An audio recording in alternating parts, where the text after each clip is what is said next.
Typically, the society is organized at the parish level in what's known as a conference. Conferences can also be formed in other places, like here at St. John's.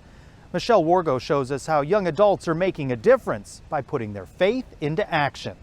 Your son Jesus came among us and journeyed with us. He walked with the poor.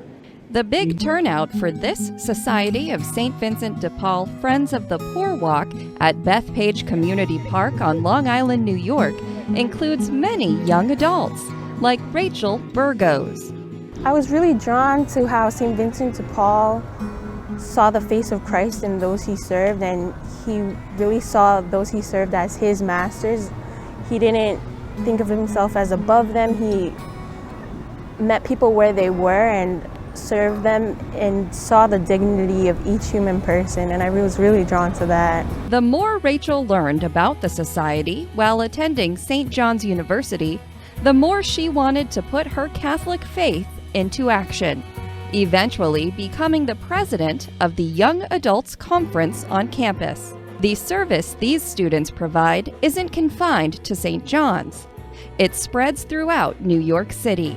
One of my first services that I went on was a midnight run, and that's where we prepare sandwiches and bring clothes and toiletries to men and women living in New York City, those who may be homeless. Rachel's growth as a Vincentian has taken her to the Society's national conventions and International Youth Day in Salamanca, Spain, experiences that have become important parts of her spiritual journey.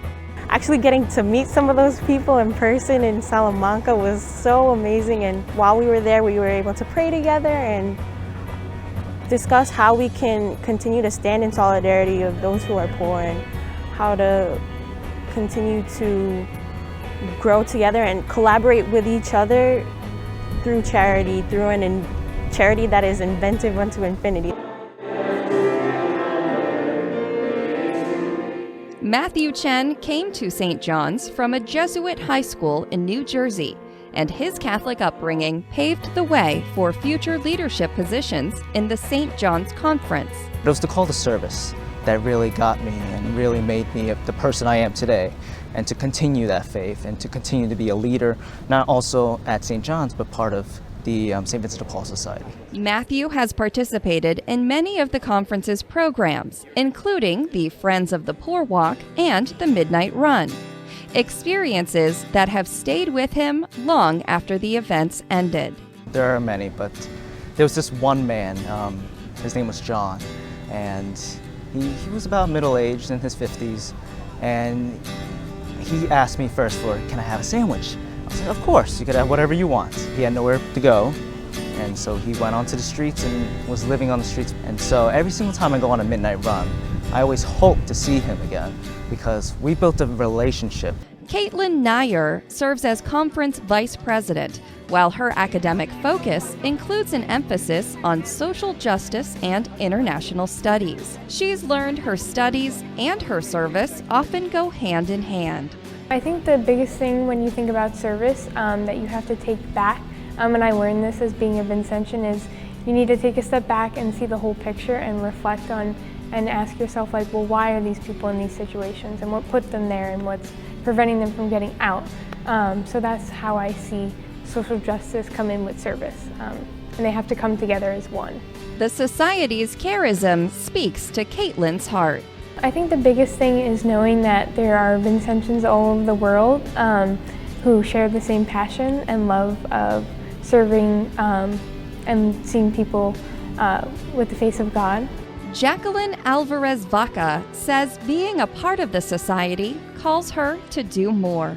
I'm doing this because, not because it's right, not because it's the Catholic thing to do, but because it's the human person thing to do. It's in your human instinct to help out your brothers and sisters who aren't doing as well as you. In addition to her role as campus minister for faith formation and leadership, Patricia Evanik serves as spiritual advisor for the conference. Patricia says the work these students do motivates her. They want to make the world a better place. They really do, and they need the gifts and the direction to do that.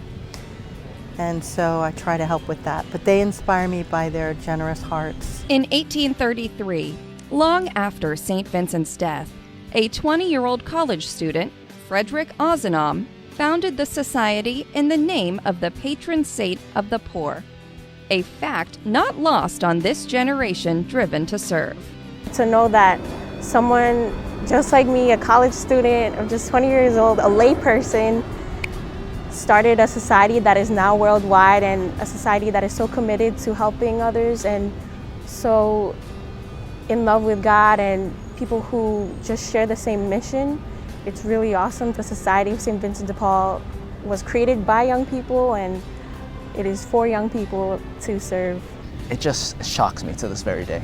Just reading about Frederick Ozanam, learning about him, reflecting on his life. He's done so much, and he is truly an inspiration. Frederick Ozanam was 20. I'm 18, I'm turning 19. What am I doing with my life? How do I want to fit in that calling? I feel like my time's coming closer, that I have to figure out what I want to do. But at the same time, it helps keep me calm in the sense of I know I'll always have the society to turn to. Frederick Ozanam was 20 years old when he did all of this. And what age are we? We're 20. So we can follow in his footsteps and continue the path to helping others. For these students, their commitment to the society is not just a college activity. It is a ministry they will carry throughout their lives. Correct, yes. Our hope, always trying to hope, and that's our great kind of collaboration with the St. Vincent de Paul Society Long Island, is to get the students, once they leave here, to join an active conference wherever their parish may be. That's the goal.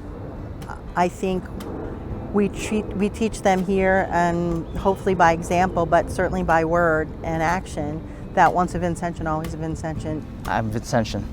I am at heart fully Vincentian, and will always forever keep the Vincentian charism alive within me and with the people I meet and encounter. Being Vincentian is a vocation, and that it is something that can be applied to anything that I do, no matter what my personal field is, or no matter what any young person's field is, that we can serve, and we can serve through love and grow in faith and friendship and continue making meaningful connections the way St. Vincent de Paul did.